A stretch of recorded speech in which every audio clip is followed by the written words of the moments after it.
দুরন্ত দৃশ্য, দুরন্ত দৃশ্য। 18 বছরের প্রতীক্ষা, 18 বছরের প্রতীক্ষা অবশেষে অবসান হলো এবং একটা ম্যাজিক মোমেন্ট, অসাধারণ মোমেন্ট। এবং আপনারা দেখতে পাচ্ছেন মহারাজা ধীরাজ, ভারতীয় ক্রিকেট, বেঙ্গালুরু ক্রিকেট, আরসিবি হৃদয় সম্রাট বিরাট কোহলি, যিনি 18 বছর ধরে এই ফ্র্যাঞ্চাইজকে নিজের কাঁধে করে নিয়ে যান। তার দায়িত্ব ছিল আজকে এই ফ্র্যাঞ্চাইজ তাকে কাঁধে করে সম্ভবত নিয়ে যাবে।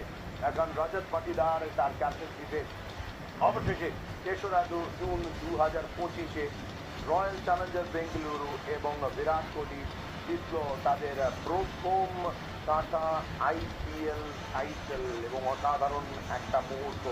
এবং বলে না, খেলায় হার জিত রয়েছে এবং এত বড় বড় যোদ্ধা, বড় বড় ক্রিকেটার, বিশ্ব ক্রিকেটের সমস্ত কিছু এরা জিতেছে, কিন্তু এনারা একটা টিভিতে হয়তো ভাবছিলেন একটা জিনিস বাদ পড়ে গেল, সেটা হচ্ছে এই ট্রফিটা, টাটা আইপিএল ট্রফিটা।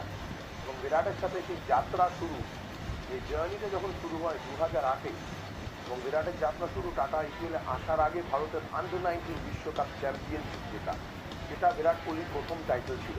ভারতের আন্ডার-19 দলের উইনিং ক্যাপ্টেন বিরাট কোহলি, এবং বিরাট কোহলি একজন